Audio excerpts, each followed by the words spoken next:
The Death of Truth by Michio Kakutani. Contents, Introduction. 1. The Decline and Fall of Reason. The New Culture Wars. Moi, and the Rise of Subjectivity. The Vanishing of Reality. The Co-opting of Language. Filters, Silos and Tribes. Attention Deficit.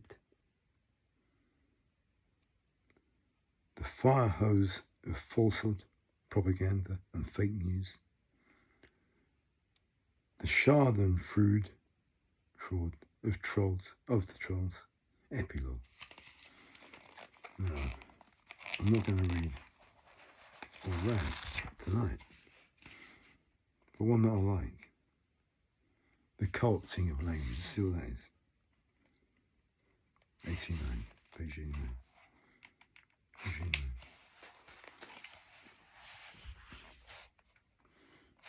The Co-opting of Language. And there's a little quote at the top from John le Carré. Without clear language, there is no standard of truth. Okay, it starts, it begins. Language is to humans, the writer James Carroll once observed, what water is to fish. We swim in language, we think in language, we live in language. This is why Orwell wrote that political chaos is connected with the decay of language. Divorcing words from meaning and opening up a chasm between a leader's real and declared aims.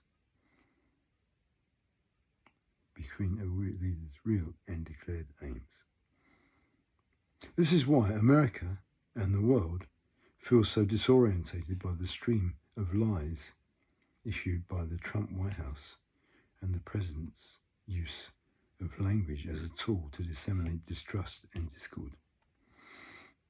And this is why authoritarian regimes throughout history have co-opted everyday language in an effort to control not just how people communicate, but also how they think. Exactly the way the Ministry of Truth in Orwell's 1984 aims to deny the existence of external reality and safeguard Big Brother's infallibility. Orwell's newspeak is a fictional language, but it often mirrors and satirizes the wooden language imposed by communist authorities in the Soviet Union and Eastern Europe. Among the characteristics of wooden language that the French scholar Françoise Thom identified in a 1987 thesis, forgive me for this next bit, La langue du bois, were abstraction and the avoidance of the concrete. Tautologies, the theories of Marx, and true because they are correct. Bad metaphors, the fascist octopus has sung its swan song. A Manichaeanism that divides the world into things good and things evil, and nothing in between. Mao's Communist Party also adopted a plan of linguistic engineering soon after taking power in China in 1949, creating a new political vocabulary. Some words were suppressed, others were injected with new meanings, and party slogans were drummed into people's brains through constant repetition. People were made to understand that there were correct and incorrect ways to speak, whether it was delivering a word report or engaging in a required round of self-criticism. One of history's most detailed accounts of how totalitarianism affects everyday language was written by Victor Klemperer, a German Jewish linguist who survived World War II and in Dresden. Klemperer kept a remarkable set of diaries chronicling life under Nazi rule in Germany. In brackets, I will bear witness, and he wrote a study also in brackets, The Language of the Third Reich, about how Nazis use words in tiny doses of tiny doses of arsenic to poison and subvert the German culture from within. The book is a harrowing case study of how the Reich permeated the flesh and blood of the people through idioms and sentence structures that were imposed on them in a million repetitions and taken on board mechanically and unconsciously. It's also a cautionary tale, every bit as unnerving as Orwell's 1984, to other countries and future generations about how swiftly and insidiously an autocrat can weaponize language and suppress critical thinking, inflame bigotry, and hijack a democracy. Klemperer didn't think Hitler compared with Mussolini as a speaker, and he was surprised that the Nazi leader, whom he saw as an angry, insecure man with an annoying voice and a propensity to bellow, amassed such a following. He attributed Hitler's success less to his heinous ideology than to his skill at going around other politicians to reach out directly to the people. The word Volk was regularly invoked, and Hitler portrayed himself as their voice, their messiah. The big spectacles, effectively pseudo-events, that he and Goebbels staged were a help. The splendour of the banners, parades, garlands, fanfares and choruses that surrounded Hitler's speeches, Klemperer notes, served as an effective advertising ploy that conflated the Führer with the grandeur of the state. As in the Soviet Union and Maoist China, words underwent a sinister metamorphosis in Nazi Germany. The word fanatisch, fanatical, Klemperer wrote, went from denoting a threatening and repulsive quality associated with bloodlust and cruelty to being an inordinately complimentary epithet, evoking the qualities of devotion and courage needed to fuel the Reich.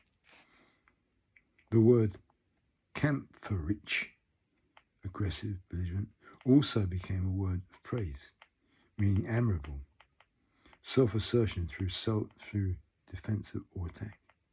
Meanwhile, the word system was scorned because it was associated with the Weimar Republic, which the Nazis despised in much the same way that the right-wing Republicans today despise what they call the deep state. Hitler's Mein Kampf was published in 1925, and Klemperer notes that the book literally fixed the essential features of Nazi oratory and prose. In 1933, this language of clique became the language of the people. It would be as if, say, the argot of the alt-right is coded use of language to identify fellow travellers. Its racial and misogynist slurs were to be completely mainstreamed and made a part of routine political and social discourse. Klemperer devoted an entire chapter to the Nazis' obsession with numbers and superlatives. Everything had to be the best or the most. If a German from the Third Reich went on an elephant hunt, Klemperer wrote, he would have to boast that he'd finished off the biggest elephants in the world in unimaginable numbers, with the best weapon on earth. Many of the Nazis' own numbers regarding enemy soldiers killed, prisoners taken, audience numbers for a radio broadcast or a rally, were so exaggerated that they took on what Klemperer calls a fairy tale quality. In 1942, he writes, Hitler says in the Reichstag that Napoleon fought in Russia in temperatures of minus 25 degrees, but that he, commanding officer Hitler, had fought at the -45, even at -52. All the lying and hyperbole eventually reached the point, Klemperer continues, that it became meaningless and utterly ineffective, finally bringing about the belief in the very opposite of what it intended. Trump's mendacity is so extreme that the news organizations have resorted to assembling lengthy lists of lies he's told, insults he's delivered, norms he's violated, in addition to hiring squads of fact-checkers. And his shamelessness has embodied politicians around him to lie with even more effrontery than ever. Republicans in Congress, for instance, blatantly lied about the effects their tax bill would have on the deficit and social safety net provisions, given as they lied about how much it would help the middle class, when in fact it was all about giving tax breaks to corporations and the very rich. Trump's assault on language is not confined to his torrent of lies, but extends to his taking of words and principles intrinsic to the rule of law and contaminating them with personal agendas and political partisanship. In doing so, he has exchanged what the language of democracy and the ideals of the language of autocracy. In doing so, he has exchanged the language of democracy and its ideals for the language of autocracy.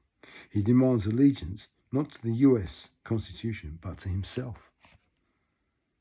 And he expects members of Congress and the judiciary to applaud his policies and wishes, regardless of what they think best serves the interests of the American people. With other phrases, Trump has performed the disturbing Orwellian trick, in brackets. War is peace, freedom is slavery, ignorance is strength, of using words to mean the exact opposite of what they really mean.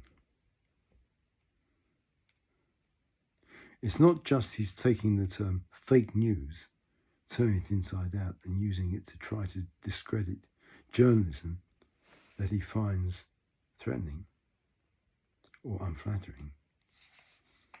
He's also called the investigation into Russian election interference the single greatest witch hunt in American political history, when he is the one who has repeatedly attacked the press, the Justice Department, the FBI, the intelligence services, any institutions he regards as hostile. In fact, Trump has the perverse habit of accusing opponents of the very sins he is guilty of himself. Lying Ted, crooked Hillary, crazy Bernie. He accused Clinton of being a bigot who sees people of colour only as votes, not as human beings worthy of a better future. And he has asserted that there was tremendous collusion on behalf of the Russians and the Democrats. In Orwell's language, the Newspeak in 1984, a word like black-white and two mutually contradictory meanings has two mutually contradictory meanings. Applied to an opponent, it means the habit of impudently claiming that black is white in contradiction to the plain facts. Applied to a party member, it means the loyal willingness to say that black is white when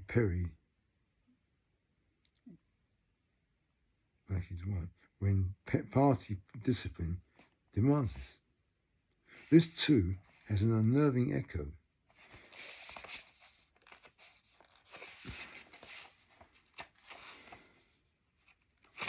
in the behavior of Trump, White House officials and Republican members of Congress who lie on the president's behalf and routinely make pronouncements that flout the evidence in front of people's eyes. The admiration, in fact, debuted with the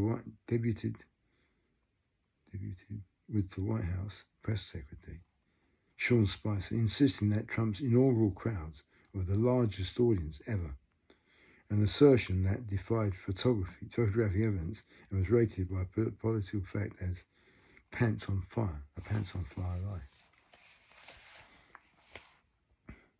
These sorts of lies, the journalist Masha Gessen has pointed out, are told for the same reason that Vladimir Putin lies, to assert power over truth itself. In the case of Ukraine, Gessen wrote in late 2016, Putin insisted on lying in the face of clear and convincing evidence to the contrary, and in each case his subsequent shift of truthful statements were not admissions given under duress. They were proud, even boastful affirmations made at his convenience. Together, they communicated a single message. Putin's power lies in being able to say what he wants, when he wants, regardless of the facts. He is president of the country and king of reality. In 1984, another way the party and Big Brothers exert control over reality is by adjusting the past to conform with their worldview. It is not merely that speeches, statistics, and records of every kind must be constantly brought up in the date in which to show that the predictions of the party were in all cases right.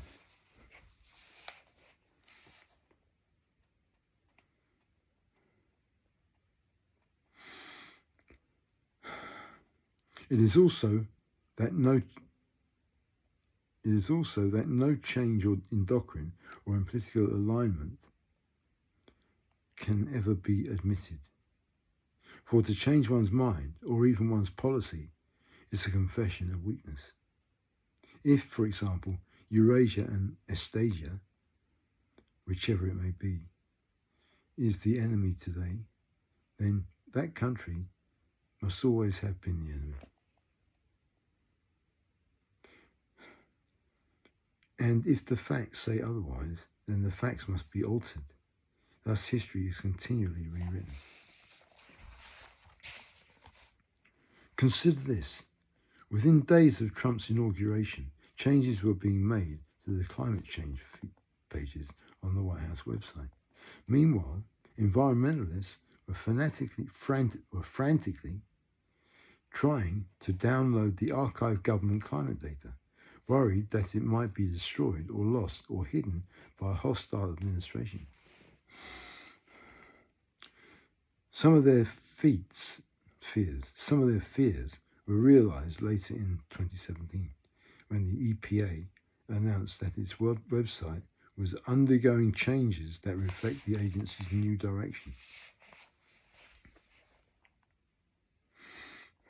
including this Orwellian phrase, updating language to reflect the approach of new leadership. On educational pages controlled by the Department of Energy, phrases about renewable energy were switched to ones advocating the use of fossil fuels. And links to the Obama administration's 2013 climate report and references to UN meetings on climate change vanished from State Department pages. USDA employees were informed that their social media posts should be reviewed by administrators to, in quotation marks, to remove references to policy priorities and initiatives of the previous administration. And after the National Park Service retweeted a post showing aerial photographs that compared the size of Trump's inaugural crowd with those of President Obama's, the agency's digital team were told to temporarily suspend its use of Twitter. The retweet was soon deleted. Just let me check out this. There's not much longer. It's a good chapter, I think, so I should carry on and read the rest of it. At the same time, Trump continued his personal assault on the English language. Trump's incoherence, his twisted syntactic reversals, his insincerity, his bad faith, and his inflammatory bombast is both emblematic of the chaos he creates and thrives on, as well as an essential instrument of his liar's roots. Of instrument in his liar's toolkit.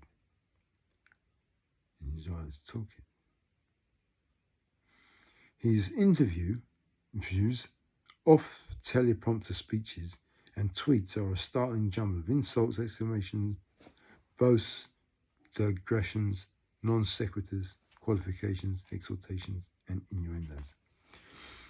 A bully's efforts to infiltrate, gaslight, polarize, and scapegoat. Precise words, like facts, mean little to Trump, as interpreters who struggle to translate his grammatical anarchy can attest. Interesting. Chuck Todd, the anchor of NBC's Meet the Press, observed that after several of his appearances as a candidate, Trump would lean back in his chair and ask the control booth to replay his segment on a monitor without sound. He wants to see if it all looked alike. He will watch the whole thing on mute. He is equally nonchalant about spelling. There was a famous Cov thief tweet. Despite the constant negative press feed,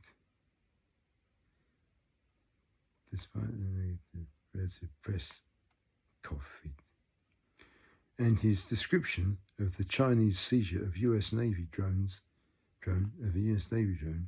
as an unpresidential act.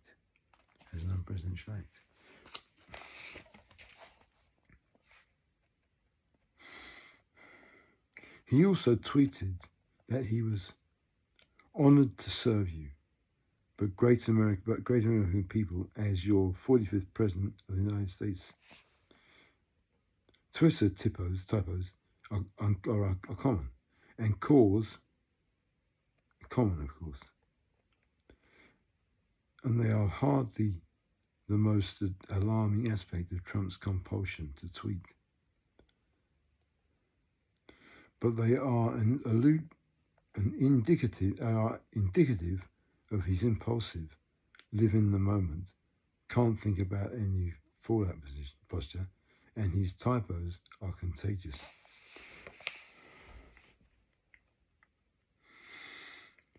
The White House released a statement about the presidential trip to Israel, saying that one of his goals was to promote the possibility of lasting peace. Other White House releases misspelled the name of John Huntsman Jr., Trump's nominee to be ambassador to Russia, and misspelled the names of the British Prime Minister, Theresa May. The official inauguration poster read, "No dream is too big, no challenge is too great." And tickets for his first State of the Union address, which had to be reprinted, read, "Address to Congress on the State of the Union.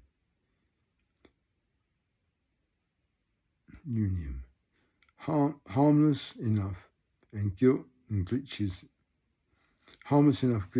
perhaps, but indicative of the atmosphere's larger carelessness and dysfunction.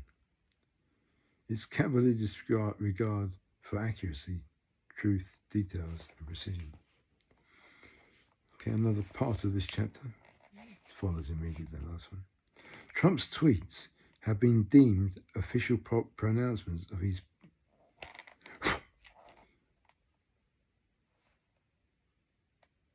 of the President of the United States, and and will no doubt one day be printed out, finely bound, and shelved by someone wearing white gloves in a gold-shackled presidential library.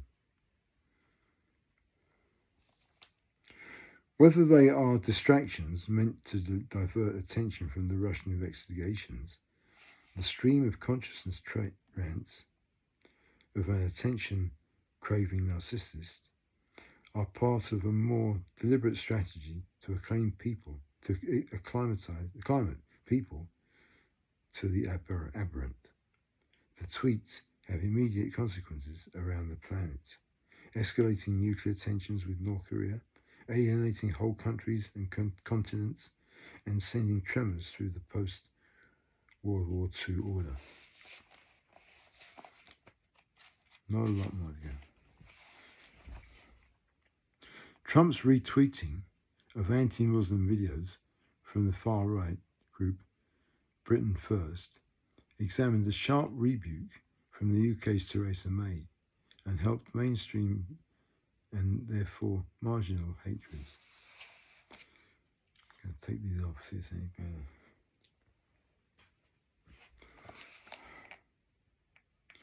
His rants, that's louder that does this.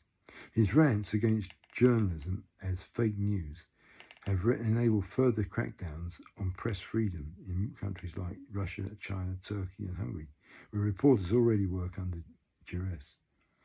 And they have been taken as licensed by scholars of authoritarian regimes to dismiss reports of human rights abuses and war crimes in their own countries.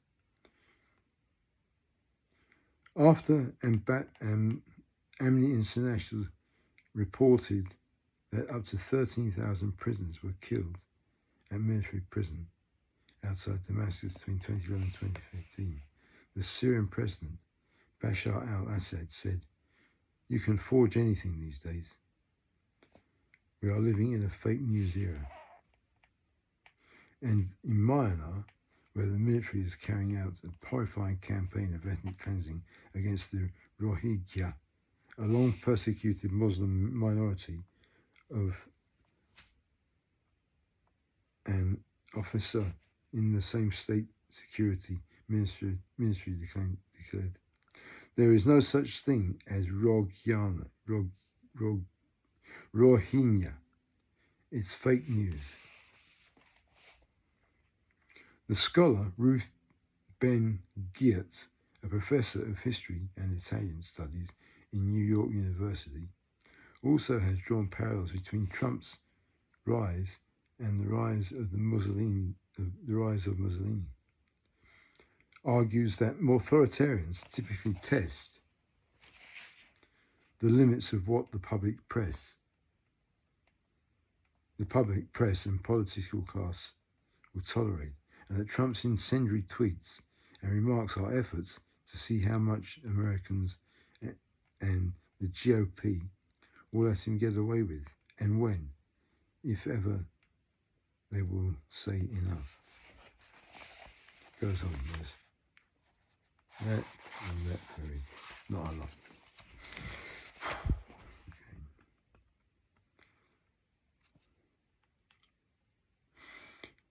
A 1995 essay about Mussolini and fascism by the Italian scholar Umberto Eco also sheds light when read retrospectively on Trump's language and use of authoritarian tropes. Many of the features Eco described as being intrinsic to fascism will ominously remind the reader of Trump's demagoguery and appeal to nationalism and people's fears of difference. A rejection of science and rational discourse, an innovation of tradition and the past, and a proclivity for equating disagreement with reason. More specifically, Eco wrote that Mussolini did not have any philosophy. He had only rhetoric. It was a fuzzy totalitarianism, a college of different philosophical and political ideas, and beehive of contradictions. Unfascism employs an impoverished vocabulary and an elementary syntax, Eco added, in order to limit the instruments for complex and critical reasoning. And it regards the people not as citizens